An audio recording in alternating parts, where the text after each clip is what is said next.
It's time to get educated on the craziness impacting K-12 classrooms and college campuses around the world. This is the Dr. Duke Show.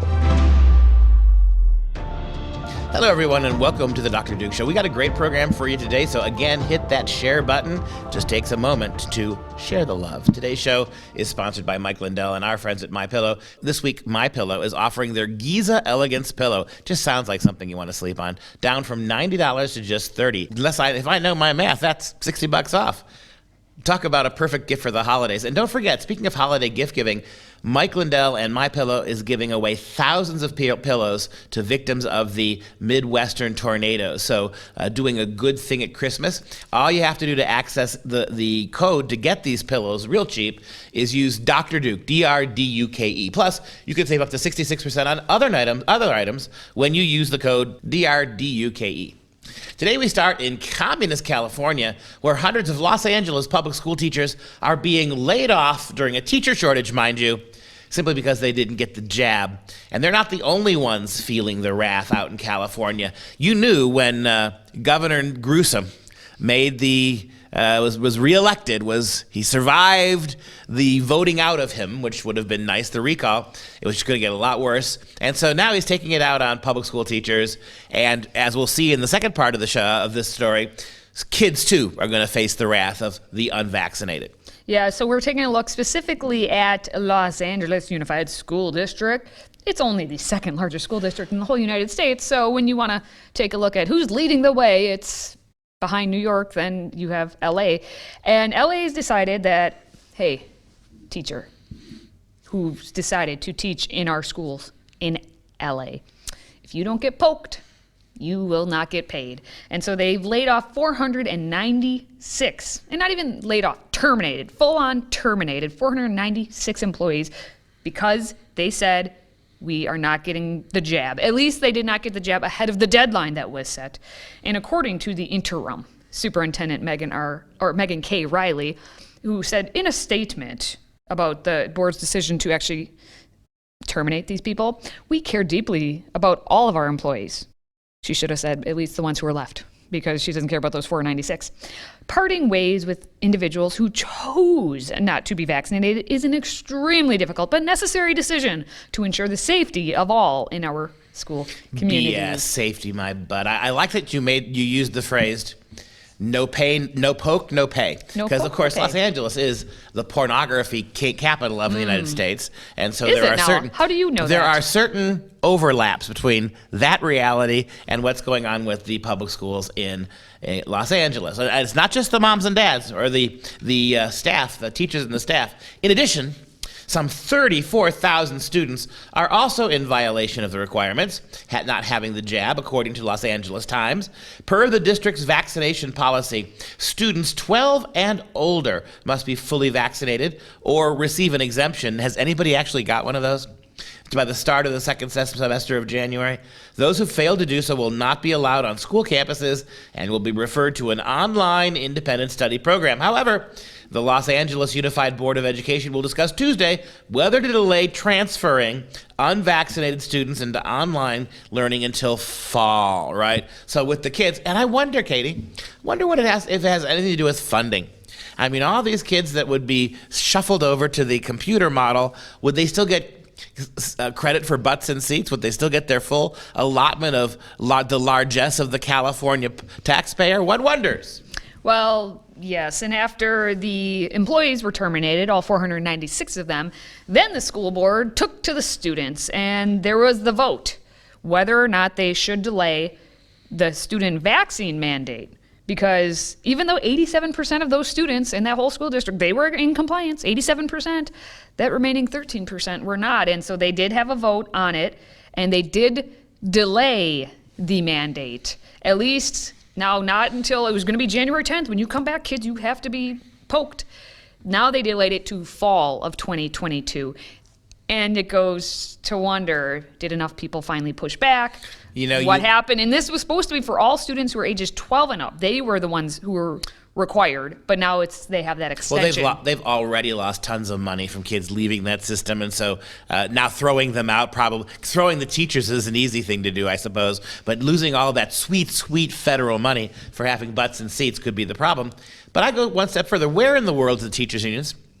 These are the teachers' unions. You could be a serial child molester of elementary school kids in the classroom, and the school boards and school unions of California would be fighting for your right to keep your job. They would be up in the faces of the administration. They would be suing the schools for much, much worse behavior on the part of the public school teachers. But now, notice what happens. They're completely your unions. This is a question for you, California, and all across the country. Do you really want to stand with these unions? Do you really want to put your fate in their hands when they're showing you time and again, when it comes to the jabs, they are on the side of government, not the side of you? And I want to just read another quote from our friend, the interim superintendent Riley, this time talking about, what the students' perspective is. Because, she said she cares about all the employees there they have in Los Angeles, except those 496, because they were shown the door. But at least regarding our families and our students, she says it allows more time, this delay, for our families to get this vaccine. We will continue. First, this effort remains a top priority, and we will continue to engage students and families around the importance of vaccines and the deadlines to participate for in-person learning. We will improve vaccination rates for eligible students, and we will continue to provide a consistent, stable learning environment and access to vital resources. The one adjective she cannot use is successful for these schools. And that's never part of the equation. And as we know, a Los Angeles Superior Court judge denied two parent groups' bid for a preliminary injunction against the student vaccine mandate, according to the Los Angeles Daily News. I hope they're pushing this to higher courts, although they've been pretty pro. The higher courts are revealing themselves as relatively pro-vaccine as well. The school district has also mandated that staff get both and all the necessary boosters, right? The school district has also mandated that staff get both doses of COVID-19 vaccine by November 15, barring exemptions due to disability or religious belief. Again, could we have evidence of just one religious exemption from this? I don't think they exist. No, I just want to end on this quote from Jackie Goldberg, who is a board member who voted for this, for the delay. But Jackie wants you to know that they're not moving even a centimeter. I will support this because it keeps our promise to the vaccinated students in our district that we could not disrupt their education needlessly. To be clear, we are not moving 1 inch from the mandate. Not 1 inch, not a centimeter. We are simply saying you now have more time to do it because we want all of you to be vaccinated and safe. And also, we do not want your not being vaccinated to disrupt the education of those who have complied. If you read that back to yourself, tell me that doesn't sound very tyrannical. The way they speak to you about the necessity of the jab and what the jab means, and then they try and bring in, because it will help your education, is a sham. Right, and this has nothing to do with your education. The only thing this has to do with your ability to force people to follow mandates. This has nothing to do with education. Overwhelmingly, if not entirely, when your kids get sick, nothing's going to happen to them. They're not going to go to the hospital. The virus is going to be very mild against them, and most kids aren't going to get sick anyway. So what you're doing is, again, finding ways to literally punish people for not following groupthink. I think that's a pretty crappy lesson to teach for your LA schools kids, but then again, you're not teaching any other lessons, so I guess that's the best we can do in Los Angeles. Are you a fan of the show? Consider joining the Patriot Club. Your tax-deductible donation of $99 a year keeps us going. Simply visit patriotclub.us. That's patriotclub.us to pledge your support and receive our signature tumbler as a token of our appreciation. We've got much more to come. Stay with us.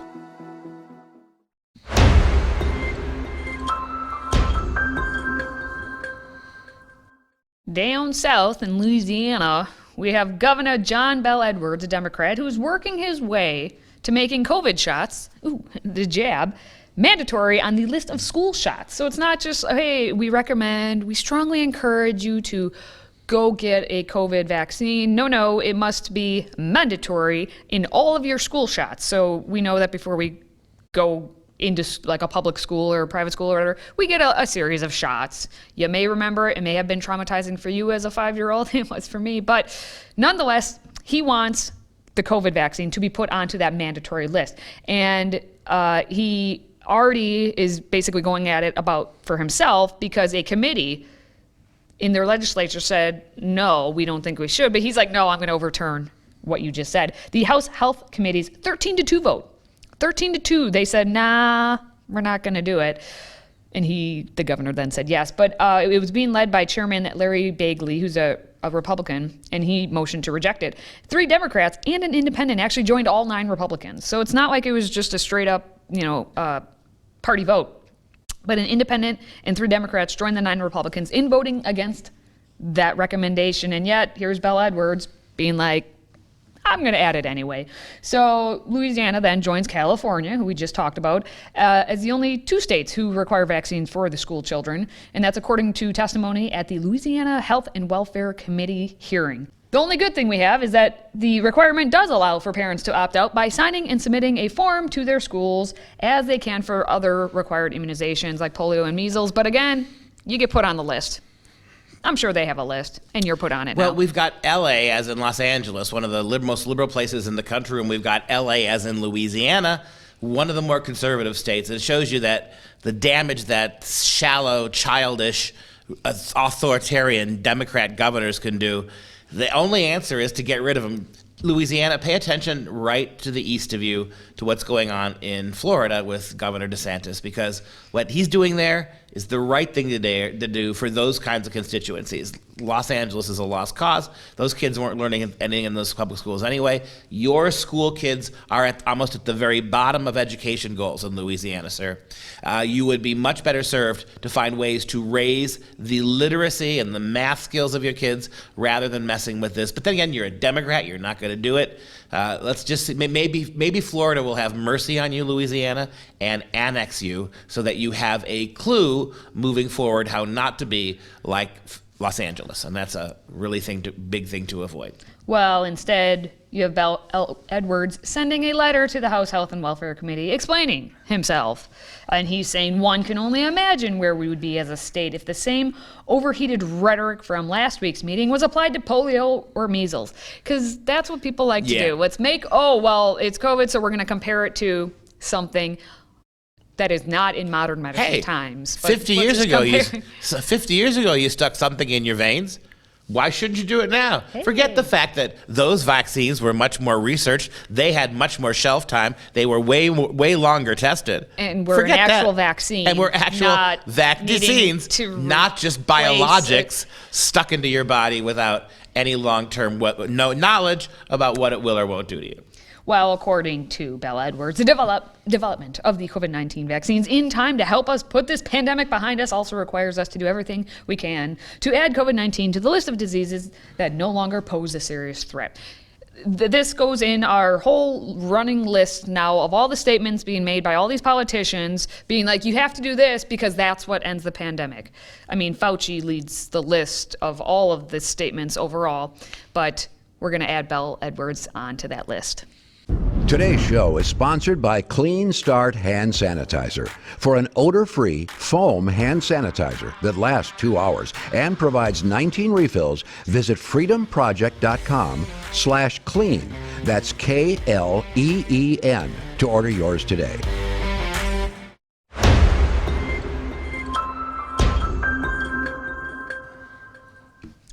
Do you have a teaching license? Do you want to consider yourself to be a teacher? Well, head over to Colorado, where the state is now saying that they need teachers potentially because, oh my gosh, maybe 2/3 of them aren't going to be there. And that's sounding quite drastic. But 2/3 of the teachers are considering leaving the profession, and that's according to a survey that was done by the state's largest teachers union. The Colorado Education Association represents 39,000 educators in the state, and they reported that 67% of their members responded to a recent survey by indicating they were considering leaving the industry at the end of this upcoming school year here where we're in. And so in 2020, 40% of them had reported they may leave. So here's my initial question with only knowing that information. How many people are just going to say, yeah, I'm considering leaving, and then never do? But every single year they say, I'm considering leaving the profession, and yet here they are year after year.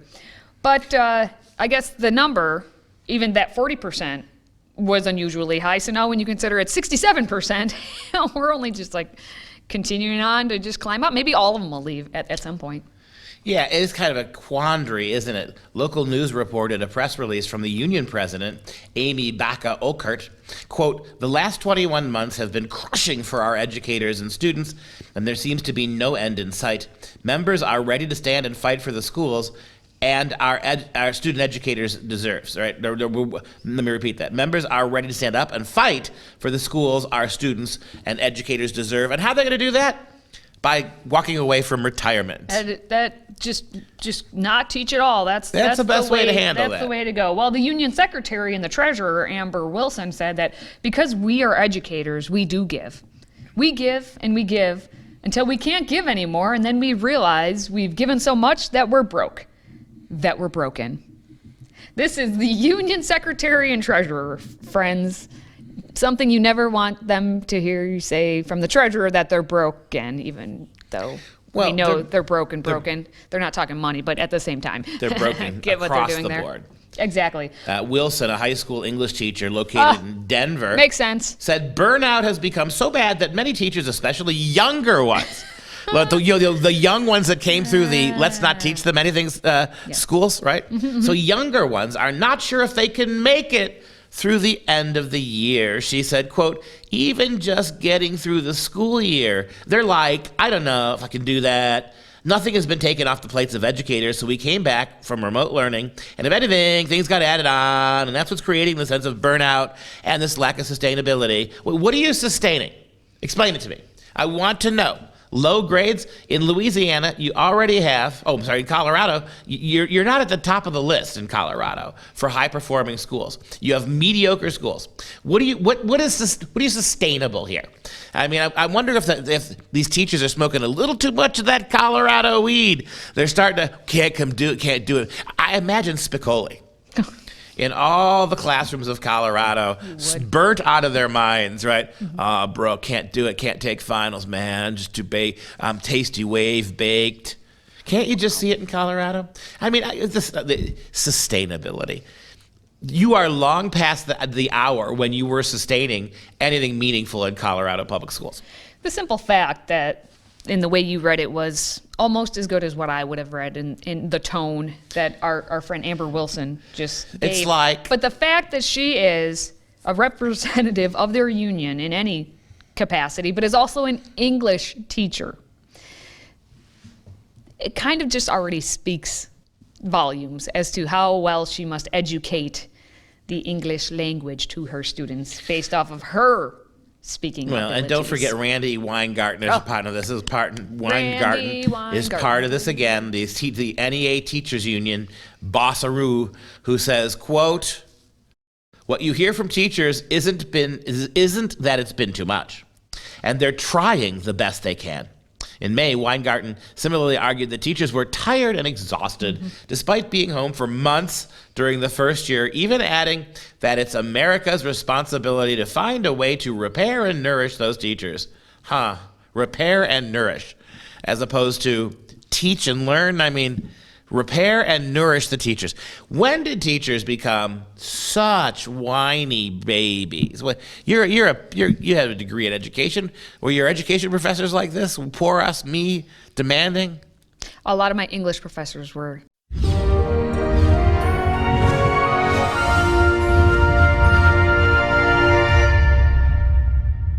It's time for some real education. Well, here we are the week before Christmas, and we're going to focus on A Charlie Brown Christmas, which is the greatest of all the celebrations of Christmas. The animated ones, the live action ones, the claymation ones. This is the granddaddy of them all. And if we only were allowed to have one Christmas special every Christmas, it would have to be this one because it strikes exactly the right note. It's 56 years now since it first aired. The Charlie Brown Christmas. That's right, 1965, the first animated TV special, the first TV special based on the comic strip Peanuts by Charles Schulz. Producer Lee Mendelson and directed by Bill Melendez. The program debuted on December 9th, 1965 on CBS. Charlie Brown finds himself depressed despite the onset of the cheerful holiday season. Boy, that is something that a lot of people can relate to. Lucy suggests he direct a neighborhood Christmas play, but his best efforts are ignored and mocked by his peers when he chooses a real but puny Christmas tree as a centerpiece. After the Peanuts comic strip debut in 1950, Peanuts had become a phenomenon worldwide by the mid-1960s. The special was commissioned by and sponsored by Coca-Cola and was written over several weeks with a very small budget. In casting the characters, the producers did something really unconventional. They hired actual child actors to do the voicing. This had never been done before. This was kind of a controversial thing, to let little children play the voices of the Peanuts characters, and it was an absolute smash hit. The voices were absolutely perfect for the children that they were playing.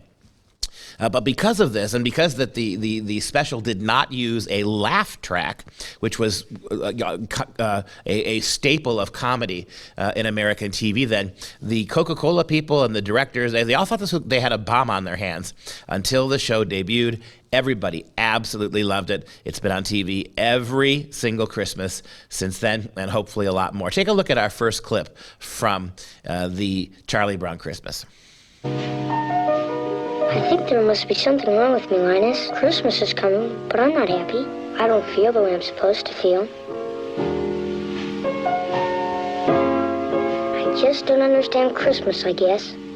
I like getting presents and sending Christmas cards and decorating trees and all that, but I'm still not happy.